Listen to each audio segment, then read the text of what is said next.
Your muscle can pull sugar directly out of your bloodstream without a single drop of insulin. And after 60, most people have already shut that door without. The number that shows up on your glucose meter after a meal isn't decided by what you ate. It's decided by what you do in the 10 minutes after you put the fork down. Here's the paradox. Two people eat the exact same plate, same carbs, same portion, same time of day. One of them spikes to 180, the other barely moves past 120. Same food, same stomach, completely different outcome. And the difference has almost nothing to do with digestion and almost everything to do with a door inside your muscle tissue that either opens or stays shut. That's not a minor finding. That door has a name, and once you understand how it works, you're going to look at the 10 minutes after every meal completely differently. So here's what I'm going to walk you through today. First, why the spike that happens right after eating is doing more damage than most people realize, even when it never shows up on a standard blood test.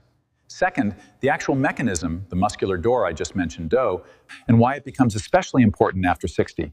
Third, the exact window of time when this door is open and ready to work for you. And finally, the minimum amount of movement the evidence says you actually need. Not an hour, not a workout, something most people can do without changing their schedule at all. Let's start with why this moment matters more than your doctor probably ever explained. Now, number one is the part almost nobody gets warned about. Your fasting glucose test, the one you get once a year, tells you almost nothing about what's happening to your blood vessels after every single meal you eat.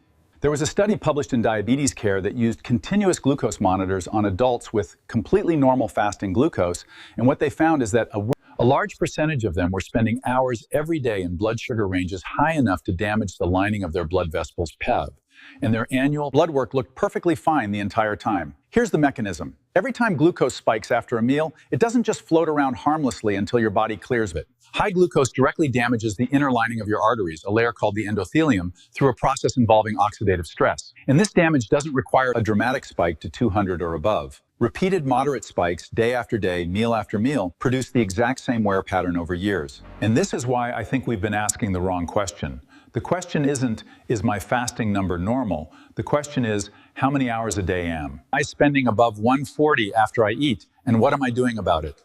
For someone over 60, this matters even more, because the blood vessel damage from years of repeated post-meal spikes is cumulative. It's not reset every night, it stacks. So the real target isn't your fasting number, it's the size and duration of the spike after every single meal. And that brings us to the part almost nobody explains, BEDS, the actual biological door that determines how big that spike gets. Number two, most people believe insulin is the only way glucose gets from your bloodstream into your cells. That's actually not true. And first is the mechanism that makes the walk after eating advice so much more powerful than it sounds. Inside your muscle cells, there's a transport protein called the GLUT4. Normally, insulin is what tells GLUT4 to move to the surface of the muscle cell and start pulling glucose in from the blood. That's the insulin-dependent pathway, and it's the one most people have heard of. But there's a second pathway.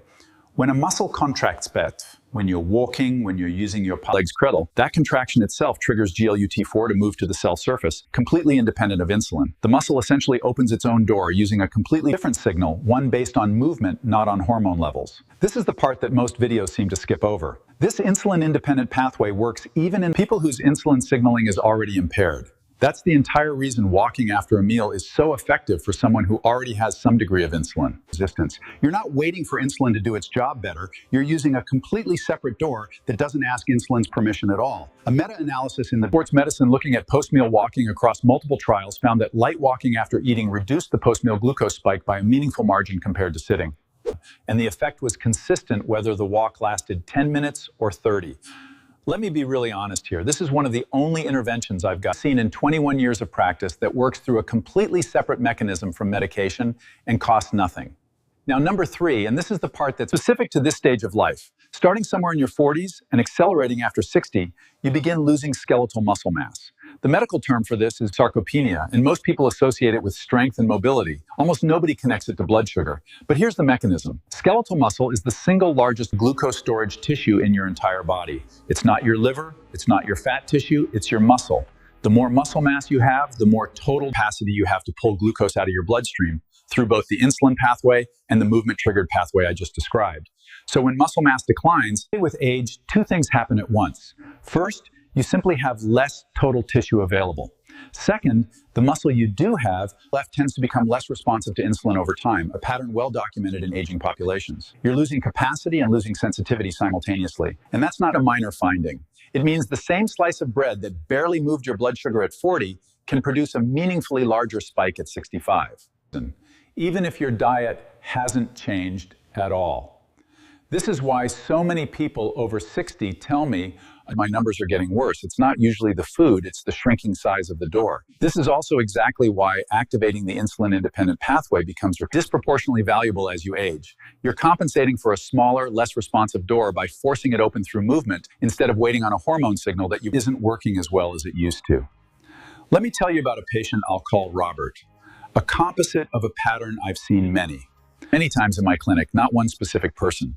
Robert was 6'8", retired, walked his dog every morning, and could not understand why his post-meal readings Sports medicine looking at post-meal walking across multiple trials found that light walking after eating reduced the post-meal glucose spike by a meaningful margin compared to sitting. Dinner, which is exactly when his glucose was spending the most time elevated.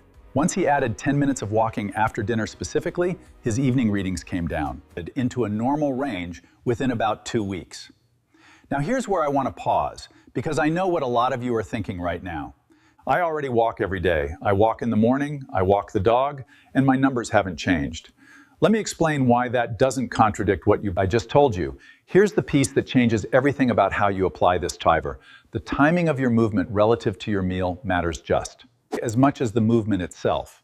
Walking at 7 in the morning does almost nothing for the spike that happens after your dinner at 6 in the evening. But before I get into exactly when this window opens and closes, you need to understand why the window exists at all, and that comes down to how quickly glucose actually enters your bloodstream after you eat. Number 4, when you eat a meal containing carbohydrates, glucose doesn't enter your bloodstream all at once. It begins rising within about 15 minutes, typically peaks somewhere between 45 minutes and 90 minutes after the meal, depending on what you ate, and then gradually comes back down. This means the window where GLUT4 activation actually matters most is roughly the first 30 to 60 minutes after you finish eating. That's when glucose is flooding into your bloodstream fastest, and that's exactly when you want that insulin-independent door open and pulling glucose into your muscle in real time. A study published in Diabetologia had participants walk either immediately after a meal or wait 30 minutes before walking, and the immediate post-meal walkers showed a significantly smaller glucose spike. The lesson here is specific. This isn't about getting your daily steps in whenever it's convenient. It's about placing movement inside a narrow biological window where it has outsized leverage over what your blood sugar does for the next 2 hours. This is why Robert's morning walk with his dog, however good for his cardiovascular health, was doing almost nothing for his dinner spike. He was moving at the wrong time relative to the meal that mattered most. And this is why I think we've been giving people the wrong instruction for years.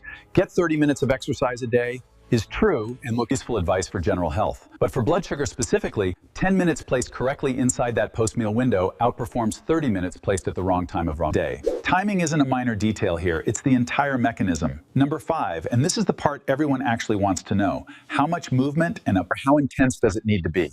The evidence here is honestly more forgiving than most people expect. The sports medicine meta-analysis I mentioned earlier found meaningful